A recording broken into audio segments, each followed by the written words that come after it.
everyone, welcome to the 2015 Mustang GT 5.0 I'm reviewing today. This is a higher miles one, 100,000 miles with slight mods. It has exhaust, intake, very wide tires, which I love on this thing, 305, so it does not lose traction at all.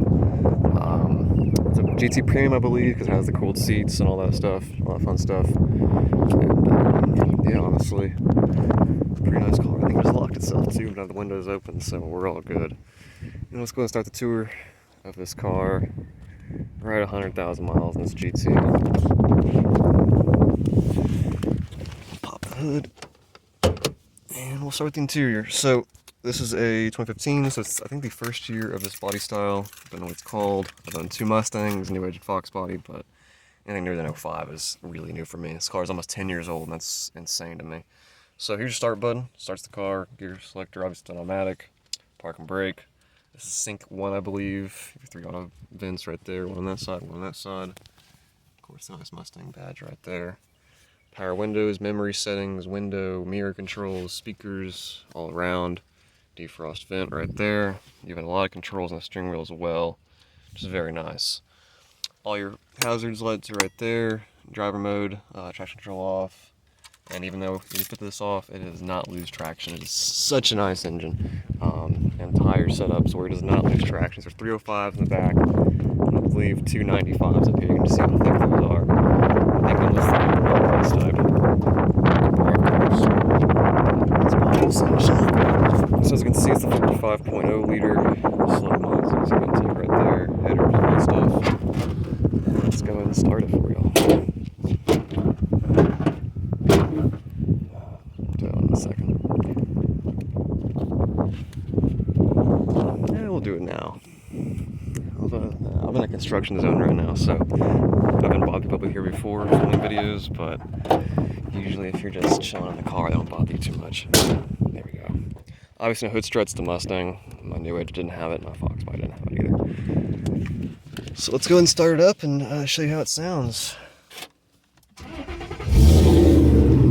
And I've already been running it because obviously I'm in the middle of absolutely nowhere, so I'll give you a couple revs.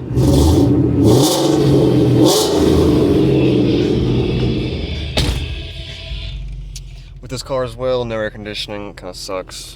Goes in and out, depends on the day, really. You have your sync right here, connect the phone, you have your cooled seats, which I absolutely love. There's all your radio settings. Let's see what else on this menu. I really have no idea what to do on these menus. Touch screens are ahead of my time. You have your GPS, I guess, right there. You have your controls right there for the climate, navigation. That's what navigation looks like on this car. This neighborhood doesn't exist yet. Go back to the radio settings, cool. Glove box right here, obviously. Back seats are alright, they're comfortable. I do not fit in them, but they're comfortable. Yours a little shorter. Sun visors, mirror. Sun visor right there. Your typical Mustang stuff. A little bit of wear, but no headliner just yet. And then you have door pockets on both sides, which are nice. Anyway, let's get to driving this thing. Oh, also this center console for storage with adapters in there. So let's go and start driving this Mustang. I'll show you what it's all about. Paddle shifters, obviously. It's newer than like 2002. Throw my seatbelt real quick once I can find it. This car is powered by obviously a 5.0 V8 producing 435 horsepower, so just a little less than my S-Type. I have some mods on that, but this one probably is near, I'd say, 450 crank, probably about 380 wheel. Let's get a little run here, we'll drop into first, and again, it'll lose no traction.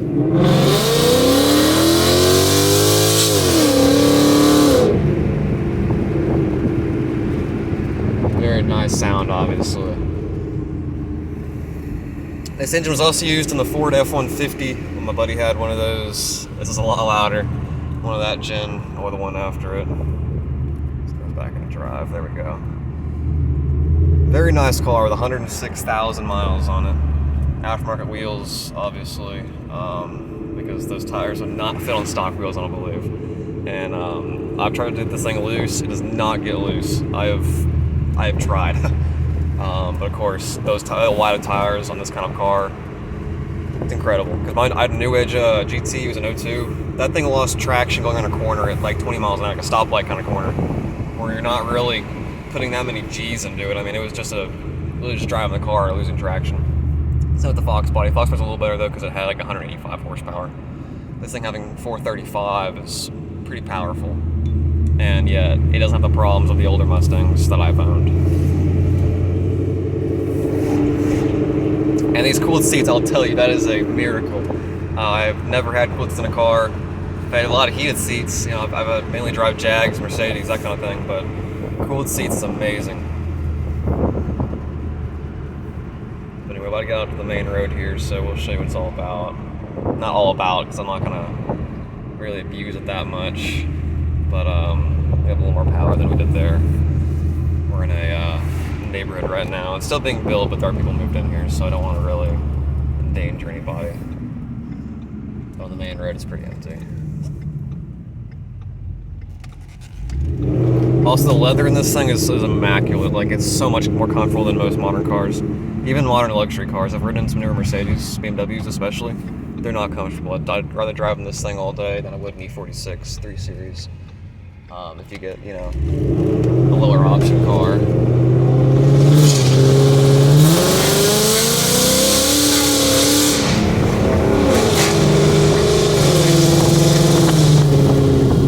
Lost a little traction there, but very easy to control. I do not understand people crash Mustangs, honestly. Start with the windows. No AC is a little bit of a pain, so you know we're going back to old school with the windows down, wind in my hair. I almost said hair in my wind, but it doesn't make any sense. Also handles bumps amazing, even for the miles. And this one has a cracked rim that's getting replaced literally today. Whole new set of wheels and tires. But the handling, right over bumps, it's not horrible. Yeah, I'd expect a lot more harshness from a Mustang, but this handles great in every category I've put it through so far. Comfort, amazing with those cooled seats, heated seats. AC of course doesn't work, but you know, what are you gonna do about it? Most of my cars have AC anyway, they're too old. And the sound system is not bad. Could it be better? Definitely. But I mean, for the price you're paying for one of these Mustangs, not bad. It's about on par with, I'd say, a W211 E-Class if y'all have driven any of those before. Which, to say, is not horrible. I mean, the bass is better in that car, but this thing has a sub in the back, it's not wired up yet. But for just your basic car, I mean, you know, you're looking at this, or like a Japanese car especially, I'd take this all day. It's really your American experience. 5.0 V8 coupe. I mean, I've driven convertibles of these. I'm going to review one soon. It's an EcoBoost. 5.0's for it all day. I mean, there's no comparison. The 4.6 I don't like. I mean, the 4.6 I do like. Sorry. I've had Grand Marquis, Crown Vics, Mustangs, but the 5.0 is just a different breed. And it feels so much more spry in this than compared to the F-150s. And I know why. I mean, you're comparing a truck to a Mustang, but that was I think it was a Roush F1. Yeah, it was a Roush modded F-150 with factory or from Roush. It wasn't like put on afterward. It was from Roush from the factory. So now we'll hear a little bit. We're going into a construction zone. Don't wanna. But let's see. So we're about to come up to a very or somewhat bumpy road. Well, it used to be bumpy, so they just repaved it. So we'll see how this car handles it. Not bad at all. I mean, the ride is what you expect for a sports car or a muscle car, but it's not too harsh where it'd be uncomfortable. And you could easily daily drive one of these, and a lot of people do. And if this is a second car, it'd be great for a second car too. Though at this point, I mean, compared to other cars, with the exception of my S-Type R, and maybe the 928, I would definitely daily drive this. But I don't own this car, so I can't be doing that, can I? And honestly, it's a good car. Would I recommend it? Definitely. Would I buy one? If I had the money, sure. But I'm more into those 2000s cars, so maybe one day when I get a little older I'll buy one of these, but it's not my kind of, it's too new for me, we'll just say that. I like the stuff from between 85 and 05. And this being a 15 is a little 10 years out of my range. But once it gets a little older and a lot cheaper, once these are like new edge territory for prices, which they will be one day. I mean, they'll get there. $3,000, $5,000 for one of these things would be insane. Of course, we gotta wait another 10 years, but I'm down for that. One complaint I do with this car is, well, it's not with this car, but it's with the normal Mustangs, it's traction control. I test drove some 2011, 2014, 2015 Mustangs without the wide tires, and they do not grip at all, and I hate that. Like, I'm used to cars that grip. The European cars that have the great traction control systems, those grip all day. A C63, I've driven one of those. It just holds it. These cars with similar power and similar mods do not hold power unless you get tires, but everyone skips tires because all they want is power. And then you end up with a car that just can't handle it. I mean, you go onto an on-ramp and you just like do flat acceleration, which I did in this car twice already. And this will sort of twice, but I've gotten on it a couple times before in the past, and does not lose traction. I could go down a corner and just mash it and it still wouldn't lose traction, it would hold it, which I absolutely love. I mean, this is with traction control on, but I mean, Fords of the past could not do that. My F-150, my old Mustang, could not do that. And the Mustangs I test drove couldn't do it either. They were, I mean, almost unusable. Even in the rain, I would be scared to drive them. And that's what, you know, not doing stupid shit, but just like driving them normally, I wouldn't drive them. It's too risky.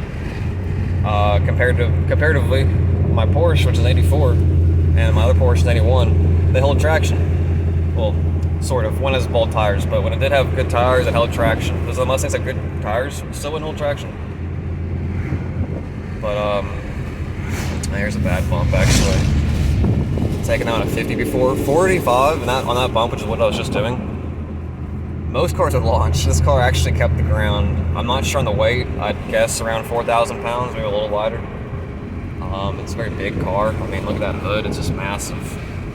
It feels very big, especially considering the Mustangs I drove prior were like the 2011 gen, a new edge, and a Fox body. So this is a lot bigger. I've driven one of these before, I've driven two of these. I drove a 2020 EcoBoost, and then a 2015 5.0. It was really janky though, the one I drove. Like a Tesla screen didn't look good. It kept turning itself off because the Tesla screen would mess with it. But this one's not bad at all. Also, I forgot to mention in the review, obviously you have your wiper controls right here, like in most Fords or Jaguars, and your turn signals right there, and then your light controls right there. There's some simple stuff that I forgot to mention. But anyway, I'm getting to town right now, and the cops up here are really bad. So I'll let y'all go. But anyway, would I recommend this car? 100%. Would I buy one? Definitely.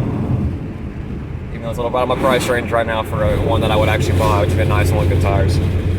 Like a really nice one. Like not 106,000 miles, talking like 10,000 miles kind of thing. Anyway, like and subscribe for more. I'll see you guys later. Peace out.